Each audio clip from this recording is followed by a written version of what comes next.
Okay, so Aquarius, at your current position where you are right now, you are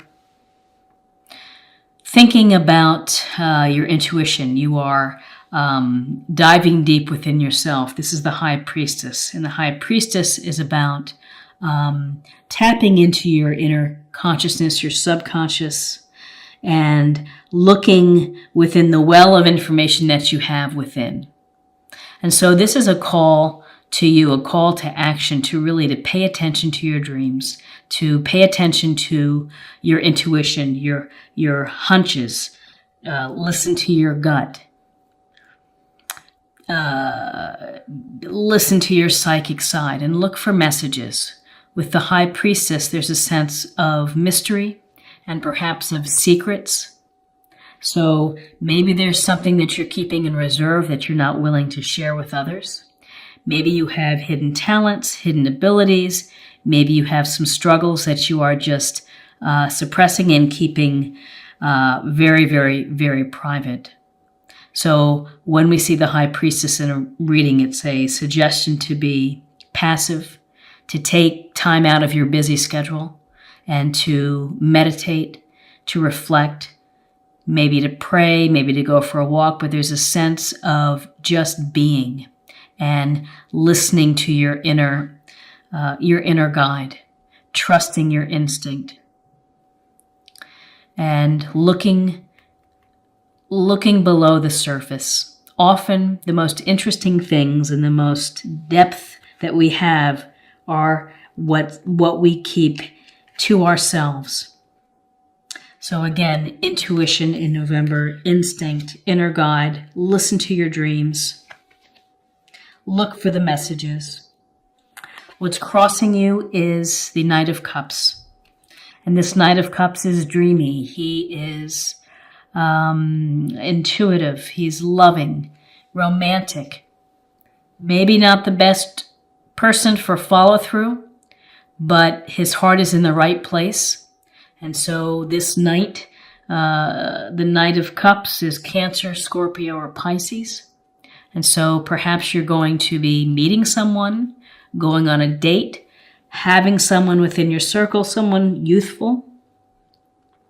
It also could be energies that you would benefit from, of perhaps being more of a romance person, someone who is really generous with spirit.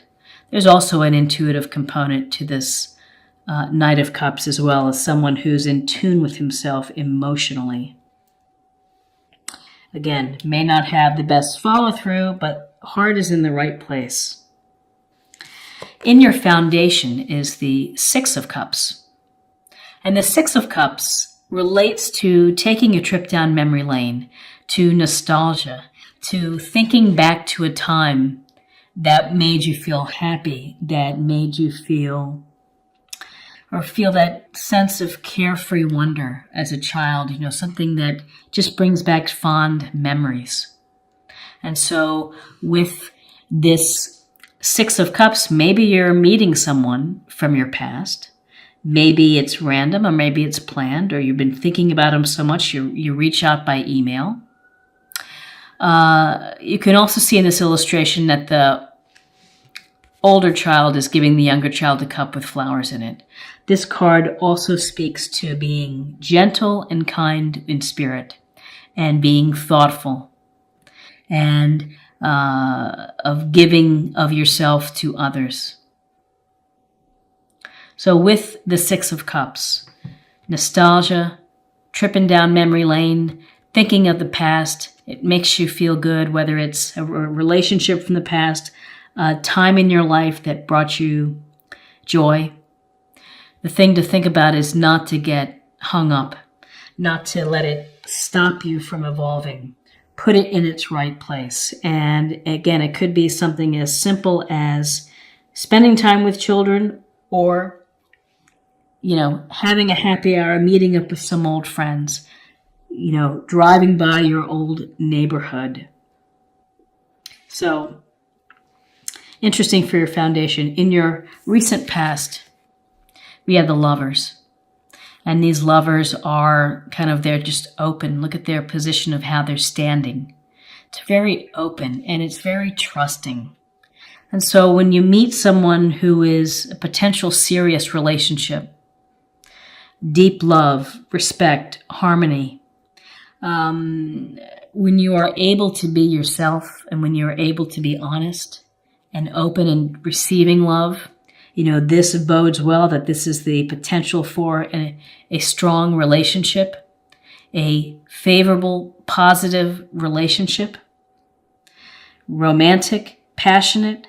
Certainly could be that. We have the Knight of Cups. Maybe you're going to be having a relationship here with a water sign, Cancer, Scorpio, Pisces. Lovers is Gemini. But with the lovers, there's a sense of a decision that something is going to be making you think about where it's going. Could be that maybe you're going to go from dating several people to dating just this person and making it exclusive. This doesn't have to be romantic. It could also be a very close bond of friendship, a relationship with a business person. It's just someone that you really click with and that you understand and that you enjoy spending time and working with. So this relationship has potential from emotional depth and emotional depth and spiritual and physical connection. You just are enjoying each other's company. What is crowning you is the Four of Swords. And in this illustration, we see our warrior laying down on the slate or on the slab of marble, sword below, swords above. And this is a time for you that you're going to have to think about in November, Aquarius, of taking a moment away from your situation so that you can rest, so that you can restore, recover, and you can come back perhaps fresh to a situation, that you can look at it from a new perspective. This is a card that's telling you you need the rest, otherwise you're going to wear yourself out, and it's going to be to your detriment rather than to your benefit. So this is a card of taking a moment out, and whether through prayer, through meditation, through nature walks, or just time spent alone away from a busy, chaotic life, to, again, be passive, similar to the High Priestess here, which is this passivity and reflection. The passivity here, and then it's going to restore your energy to go back into the situation. It doesn't mean that the situation is going away. It just means that you are giving yourself appropriate rest and recovery. In your near future, we have the Nine of Swords. The Nine of Swords has been coming up in quite a few of these readings. This is a card of worry, of anxiety, maybe of guilt, of insomnia. And you get a sense here that it's just waking up at night, dreading and thinking about the situation. It can lead to hopelessness, can lead to sadness. So you have to find a way to minimize this stress. And, maybe you don't go from a leap from going from anxiety and stress to joy in one day. It takes incremental steps. So perhaps if you talk to someone, get things off your chest, that might be a small step that you could take in order to help alleviate this feeling of concern. So, at your heart, you're doing a lot of intuitive thinking. You have this Knight of Cups within your midst who's either bringing you an offer of dating, relationship, and emotional connection. You're thinking of the past, and maybe this Knight is someone representing a past love. Because this whole little thing here is about love. And the Six of Cups, nostalgic over love, this Knight coming in, the lover sign of making decisions, of having a significant emotional connection with someone. And then the Four of Swords is maybe needing a break and having just to kind of restore and to recalibrate, to think of things. And then you have the Nine of Swords. anxiety. You could be worried about the night. You could be worried about exes. You could be worried about the relationship and hoping it's going to go one way, hoping it's going to go your way. So where you are right now is the Two of Wands. The Two of Wands is always an interesting card because we see this finely dressed merchant holding the globe, has one hand on a wand. He's on his nice patio of probably his nice home, looking out over the water into the mountains. Looks like he's contemplating. He's contemplating choices. And again, decisions come into play when we see twos. And this fire sign, Aries, Leo, Sagittarius, this Two of Wands is about making the decision to follow your passions, your desires, to create, to build something new, even to travel, to take trips. You're weighing that. And maybe you're thinking of moving on. Maybe you're thinking of moving on from a relationship. Maybe you're thinking of moving on from a career. But these are things that you're just thinking about and ultimately will require a decision.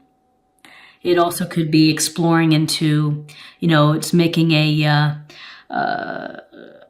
decision to explore and deepen a relationship, of taking that risk, of taking that chance, of leaving.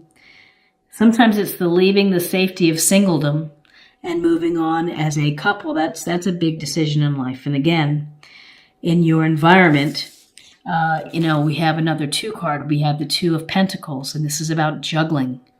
And it's about finding balance in a busy, chaotic life. Often this suggests paying attention to your finances, that somehow you're trying to juggle your finances and keep track of everything. But I have a sense of between your sense of intuition in yourself, your worry, and relationships, that you are trying to find the balance. You're trying to make a decision. Sometimes this Two of Pentacles in a shade meeting can relate to someone who's juggling relationships. And with this offer of what's crossing you, this Knight of Cups, and with this potential of nostalgia of maybe someone from your past, maybe there's a sense of juggling there and making decisions. You might have a decision about who you want to be with. The good news is in your hopes and fears, you have the Ace of Swords.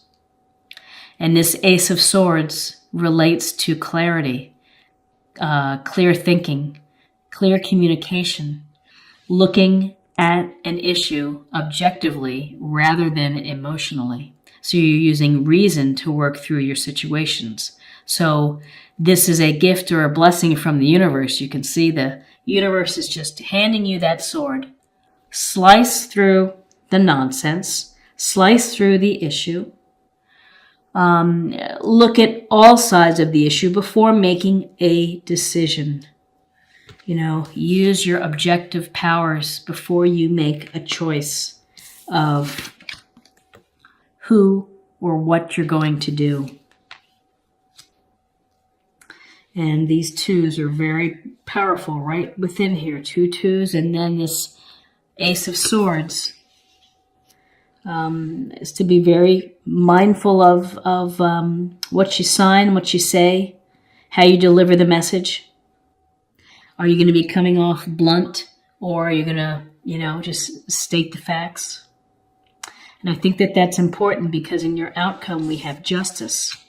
And justice is about karma. It's about examining your past actions and kind of tallying up of how you've gotten there. There's an awful lot of cause and effect with Justice. And Justice, she's also holding a sword.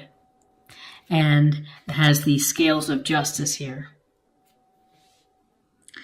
When this turns up in a reading, we may find that we've been treated unfairly, and that something in here is going to be an unfair situation. You may be the person also who is not being fair. I have a sense, though, that, this is all related to, your decisions, and you're going to be thinking a lot about people and their actions and how they interact with you.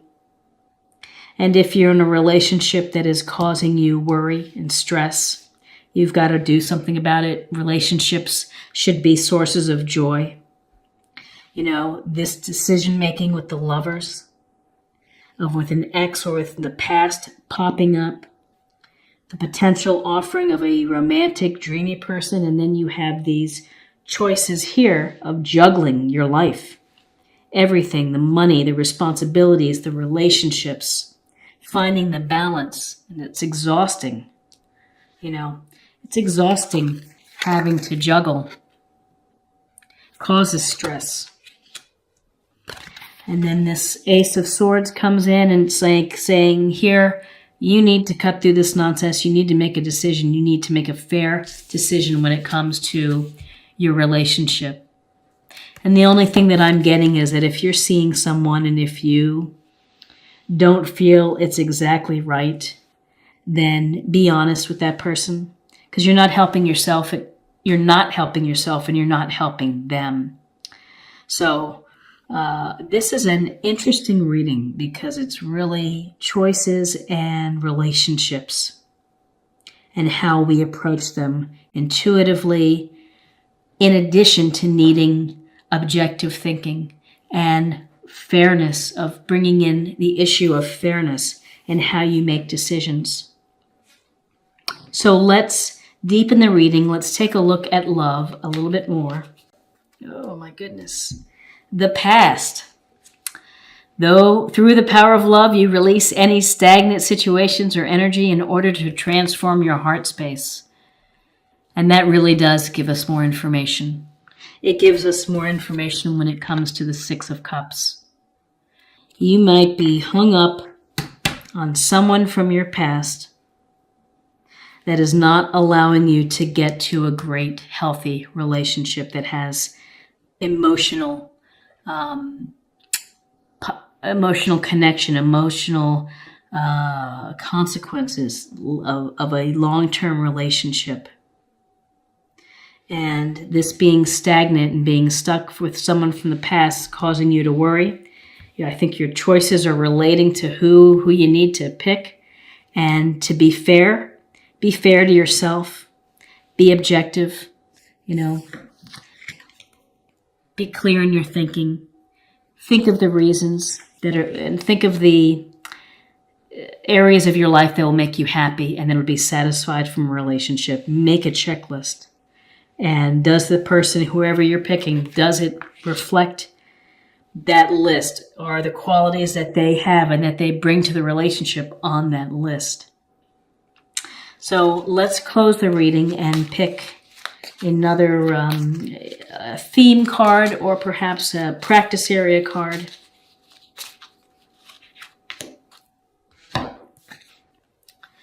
Sensitivity. You are becoming increasingly sensitive. Avoid harsh relationships, environments, situations, and chemicals.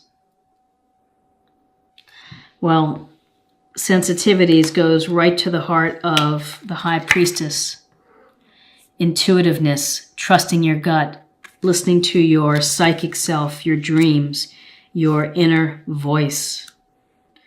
Sensitivities is being loving and kind in relationships. It's also taking the best of this card, which is not being hung up on the past, but it's being gentle and considerate and kind to all. Sensitivities of justice, of fairness, of equality, saying and doing the right thing.